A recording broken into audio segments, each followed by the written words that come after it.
up, YouTube? It's Long Island's Rock and Roll Cockroach.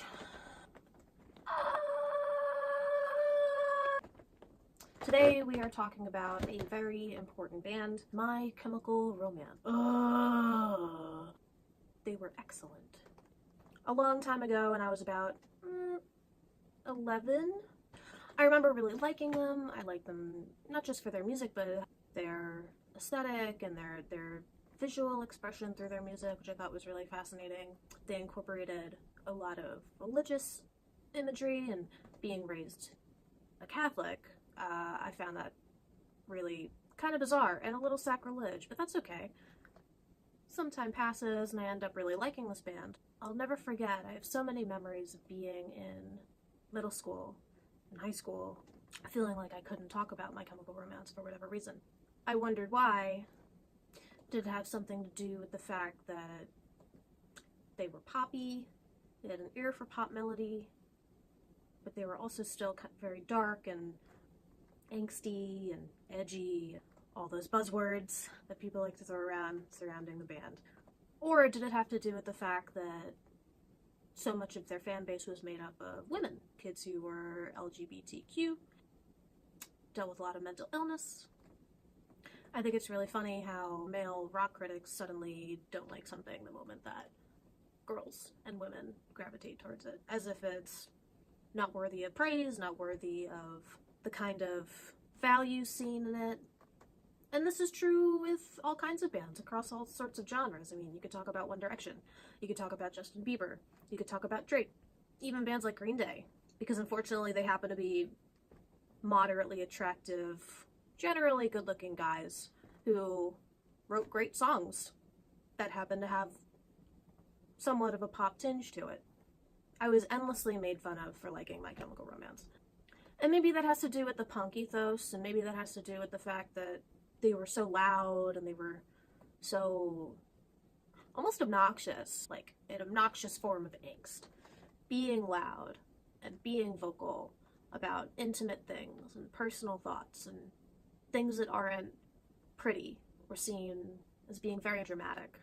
I loved a lot of things about My Chemical Romance as a band. It was everything from the music itself to the visual aesthetics to the way that they performed so passionately, and there was something really special about that band. It's obvious in the way that, to this day, there are thousands and thousands of blogs on Tumblr dedicated to celebrating a band that's been broken up since 2013. There are people who are starting podcasts, there's people that are starting bands, making their own merch, all kinds of things. It gets weird.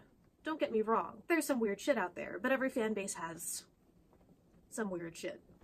At the heart of everything, My Chemical Romance was poetic and theatrical and sincere and very heartfelt about what they were doing. From the very beginning of My Chemical Romance, they wanted to start a band that sounded like if the Misfits and Morrissey had joined together and started writing music together, which sounds like a really fucking awesome thing, in my opinion. Someone who loves both the Misfits and Morrissey, to see a band like My Chemical Romance try to bring some of the best elements from both artists, both bands, together into one group, sounds really fucking cool. MCR was able to achieve that throughout their songwriting, their visual aesthetic, the way that they performed.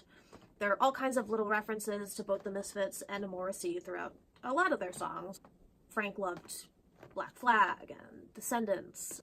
The casual listener who maybe shits on MCR a lot wouldn't really know. But it's pretty obvious when you watch the way that Frank Iero plays and you listen to the guitar parts that he writes and you realize, like, oh wow, this guy is really into Black Flag worship. You have Ray Toro, who grew up listening to a lot of metal. Iron Maiden, Metallica, and Megadeth. That's a big part of the way that My Chemical Romance wrote their songs. It was on the backbone of metal and punk and sometimes pop. You had Gerard Way, who grew up really liking Iron Maiden and the Misfits, and he also really loved David Bowie, and he loved the Smiths, and he loved Morrissey. What was really so fucking awesome about this band was how they had every hand in terms of visual aesthetic and how they wanted people to see them whether it was the design in the backdrops on stage, their album booklets, all the artwork for the most part was done by singer Gerard Way. On a side note, Gerard had originally been going to college for comic books, and he wanted to make comic books. He was working for Cartoon Network during the very beginning of the 2000s. Long story short, it ended up not being exactly what he thought it would be. During this time, he was commuting back and forth to Manhattan from New Jersey, and unfortunately, he saw the terrorist attacks in New York City, September 11th. This was the catalyst for him wanting to start the band. He had been in bands previously before. None of them really came to any sort of fruition. They approached every record as if it was an art project, as if they were trying to tackle one cohesive feeling, one concept, one character. Gerard Way was an absolutely incredible frontman. He still is, even with the solo projects that he continues to work on. From his effortless highs to his on the brink of death lows, he was always all about trying to include as many people as he could in his journey. He wanted to make people feel included. And despite how huge MCR got, he was very much aware of what he represented to millions of people who loved My Chemical Romance. Despite the fact that he was idolized so deeply, at the end of the day, Gerard Way was just a Iron Maiden and Morrissey fanboy. He loved his grandma. He loved Dungeons and Dragons. He fought against so many things, from misogyny to mental health stigma to homophobia, racism. Gerard Way really stood for inclusion and acceptance, especially in a time when bands were still asking girls to show their tits on camera for backstage passes. The first lyric ever written by MCR as a band was "You're not in this alone," and that ended up becoming a huge mission statement for which the band sort of gravitated everything towards. When the music finally stopped and My Chemical Romance broke up as a band, it was pretty bittersweet. Mostly bitter, just kidding.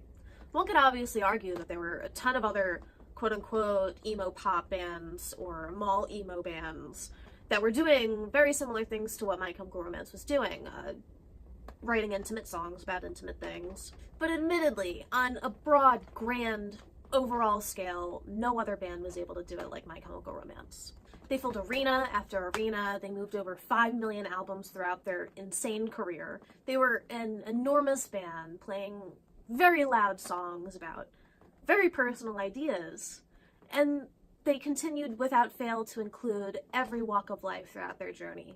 My Chemical Romance created a new musical frontier, and unassisted they formed an entire subculture of teens who felt alone, mentally ill teenagers, women, LGBTQ people. All of them were able to network together through this mutual love of My Chemical Romance and be able to find ways to cope with what they were dealing with. All of this continues to be written off as the usual case of teen angst. The problem with most people that shit on My Chemical Romance as a band has more to do with the fact that they're led to believe that just because a band has a predominantly female fan base, that the music isn't as valuable, when in reality every band should just be critiqued in the way that they should, is the quality of their music, their artistic vision, and their ability to perform in an entertaining manner. My Chemical Romance was fucking excellent. My Chemical Romance was superb. And that's that on that. Thank you so much for watching this video. I really appreciate your time. I'm giving it a shot. If you liked what you saw, please hit the subscribe button. If you want to follow anything else that Dental Records is doing, we are on Facebook, Instagram, Twitter, and our website itself is Tumblr based, so you can follow us on Tumblr as well. I hope you liked this video. Leave a comment on your thoughts about My Chemical Romance. I'd love to read them.